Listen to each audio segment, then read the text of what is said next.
So we have a few questions, not a lot, that we already received from you who signed up to this webinar. So we have, and Jasper, don't forget to unmute yourself.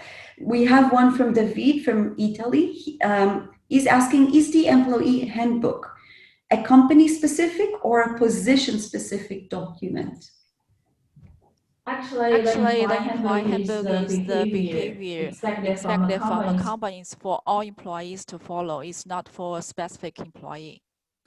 So you mean, for example, if you have specific issues for a specific position, you should add it to the labor contract, or can you add it separately? Is there a rule about this?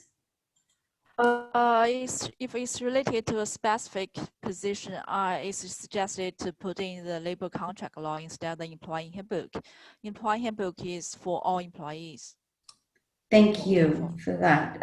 Okay, Roman, living in China, he sent us, I hope I can get this right, legal matters of interrogation related to acquisition. So I'm guessing what he's trying to get is if one company is acquiring another company of employees of one business unit to another one in China, including labor contracts, handbooks, HR policies, are there any things that when one company acquires another company in China, would you recommend some process for them to go through that regarding the employee handbook? I think if it's related to that, it's much more than the employee handbook.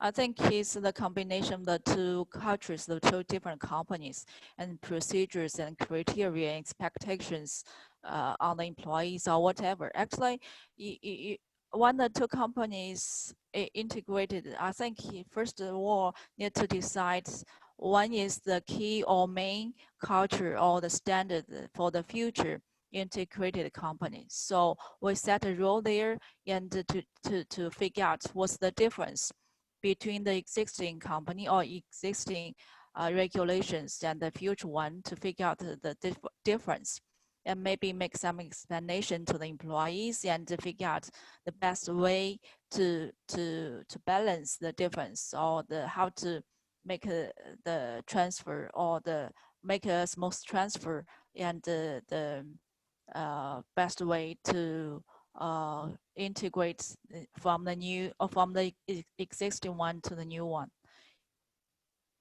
Okay, that's it.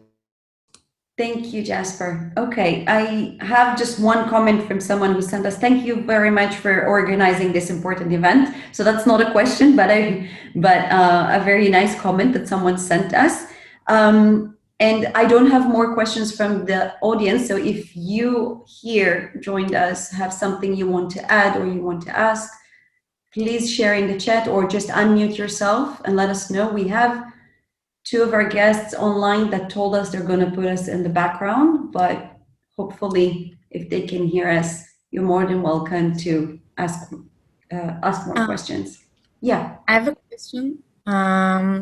Is the employee handbook recommended to be bilingual in English and Chinese, or what is the common practice? I think common practice. You're still on mute.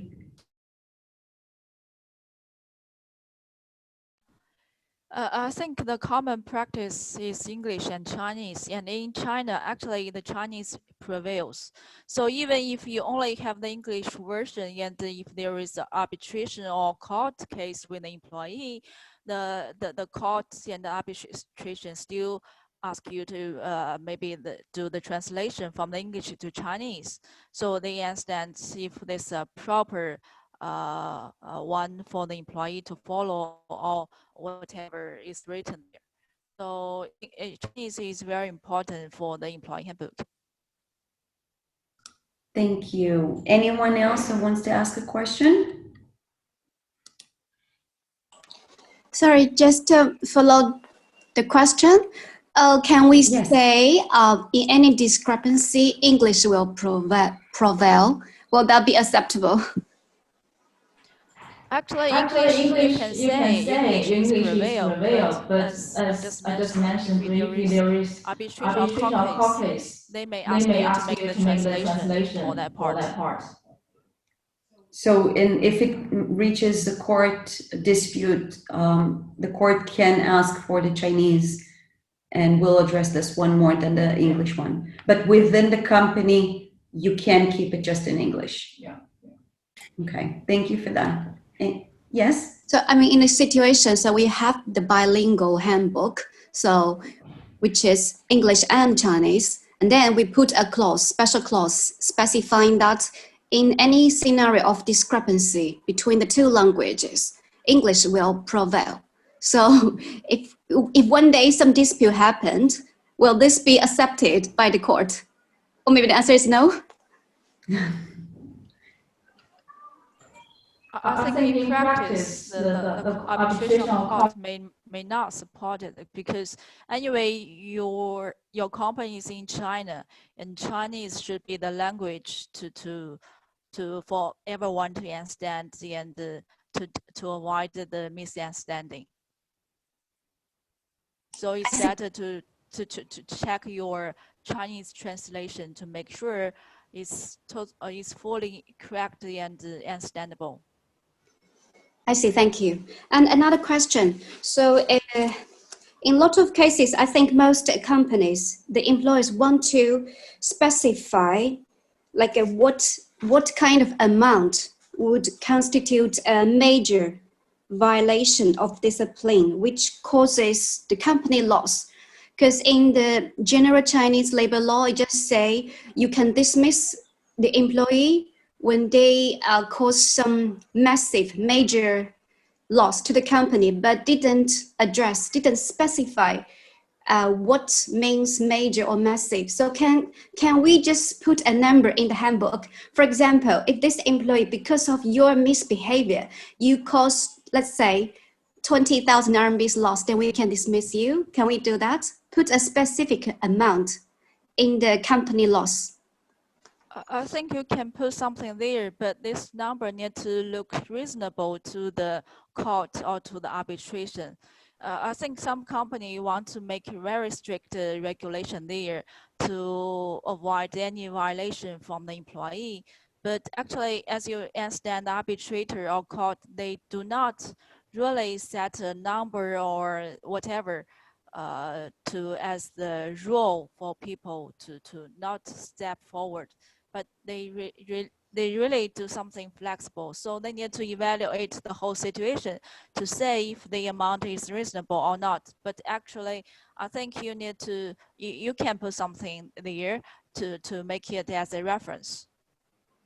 So in your experience, what kind of amount would be like a generally commonly used in China, say 50,000 RMB? If you say you want to put some numbers as the termination, it totally depends on the situation. But you can say for you to put something behavior to evaluate if the employee's behavior is damage the interest of the company, as you just mentioned, like 20,000 something is reasonable amount there. I think, I'm sorry, I did not catch your name. If you can just My name is Christina. Hi, Christina. I think maybe, and Jasper can correct me if I'm wrong, but also if you show that this kind of amount, let's say, is a big loss for your company, if it's something that is within the company, a reasonable, let's say, even amount that you can say, this is what we expect to make or something like that, and it was too much or something. So I think that is it's still up to you. Eventually, it's always up to the company to bring enough proof to the court to show that that the number or whatever it is that they put in the handbook is reasonable to their management. So if you set the number, let's say for 20,000 or 50,000, because I don't think I've seen a specific number. I think it's very case by case, the company. And again, Jasper can comment on that. But if for your company, 20,000 is a lot of money because let's say your monthly expenses don't reach that or your monthly income doesn't reach that, then this is your bar. And you just need to be able to prove it to the court that this bar is something that is unacceptable for you as a company and a business for any employee to cross. or something of sort. So it's not so much about the number, it's more about how you prove that it's important, that this number is critical for your company's finances. And Jasper, if you want to comment on that. I think I totally agree with Yael on this. Actually, the arbitration and court evaluates the philosophy behind, not the exact amount. I see, makes sense. Thank you. Thank You're you, Jessica. welcome. I also have a yeah. question, if I may. So that's go ahead. Okay, thanks. Let's say I'm a manager and I want to include whatever clause in my handbook, but then I realize too late that it's actually not allowed by the labor law in China. So what happens in this situation? Has it happened before to someone you know? But if it's against the law, of course, it's useless. It's invalid when you put it. But if you do say there is something missing and you want to revise the employee handbook and update it, you can do that. And actually, in the terms of the employee handbook, you can always put like the company has the right to update the employee handbook. And if it's really very important term, you need to inform the employee for them to understand, okay, this is new expectation or new procedure or whatever. So they understand where it is, and it's better for them to get like a simple notice letter or whatever for the employee to sign back and to show they understand it clearly. Shelley, does that answer your question? Yes, thanks. You're welcome. I want to remind you that once you set the employee handbook, it's not just a one-time thing. We really recommend, highly recommend, that you keep updating it on a yearly basis. And it doesn't have to be, and again, Jasper, please correct me if I'm wrong, it doesn't have to be by the end of the year. You can do it anytime throughout the year. But when you update it, you have to make sure that your employees are aware of the changes and the updates. So if something happened, you can change it, you can update it. So I have another question, if I may. I wanted to know if, did you face any situations where the employee refused of signing the employee handbook or negotiated on the terms there, and what happened? I think the most employees, if they want to negotiate, they negotiate on the terms in the contract, not the employee handbook. Because the terms in the contract, like the salary or leaves or annual leaves or whatever, is more related to their personal interest. And the employee handbook is more related to the office regulation in the daily management. So actually, if the employee really care about the job, care about the position, they will not refuse to sign the employee handbook. And if they do have some question, I think the company to evaluate if the employee is going to be cooperative in the work in the future. Because if they start from the beginning to show they are not cooperative, they maybe give some sign to say what kind of the personality the employees, and there could be some potential problem in the future. It's a very good answer, Jasper. I want to raise a similar case, and that's that I actually heard from another one of the lawyers that we work with, and regarding the COVID vaccinations that are gonna start soon they already started in China, but they're gonna start and be pushed more and more throughout the year apparently, and it's going to be maybe part of companies' responsibilities. And then someone raised a question, which I'm sure you're also familiar with from other countries, and it's not something unique to China, but will we have to? Can a company, can our boss make us, take the vaccine? Will it be mandatory? Could it risk my workplace? And one of the answers that I've heard from the lawyers that we were sitting in that conversation, they said, well, by law, they cannot force you. But if in the employee handbook, you have something stated that the company can vote not to have someone in the company if they're refusing to take the vaccine, then that can actually take precedence of the first law of not being able to fire someone over not willing to take the vaccine. So there is a huge power, a lot of power into the employee handbook if you design it well. And we're going to actually discuss a bit more about the law part of or aspect, the labor law and COVID-19 in our next event next week, which of course I'll send information about it later.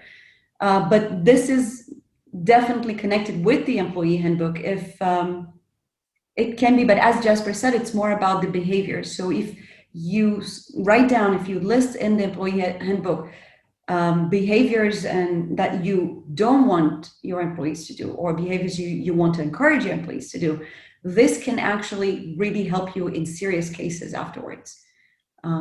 If you want to add anything, Jasper. No more comment. No more comment. Okay. Anyone else that wants to ask a question? Thank you, Hadas, for this question. Hi, I'm Christina again. A very practical question. Does PTL provide the handbook template and drafting service?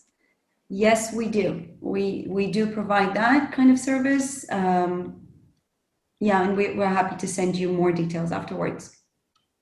Sure. If I really need to check your the service scope and quotation, who should I reach out to?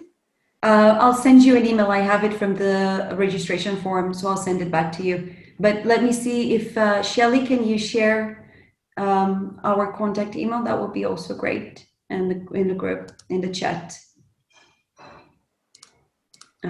Yeah, okay, so this is our website. You can send us from there, but I'll also make sure that one of our team is sending you an email to the according to the email that you sent us. I see. I can see. Yeah, good. Okay, thank you. Thank you, Christina. Anyone else who wants to add any questions or remarks or stories? Hopefully good ones. Okay, well, if that is for now, we almost reached our hour. We can say thank you, everyone, for joining us. And thank you so much, Jasper, for taking the time to be with us today and share your knowledge and experience. It's my pleasure. Thank you so much. And you're welcome to unmute yourself and say goodbye. Okay, Thank you. Bye-bye. Thank you. Thank you very much. Thank you, Yael. I will watch the replay because I just arrived on the Q&A. Great. I'm looking forward to your notes about it. Okay. Thank you very much. Thank you. Bye. Bye-bye. Last year. Thank you very much. I'm sorry I missed parts of it, but I look forward to listening to the recording when you send that later on. My pleasure. We'll definitely send it soon.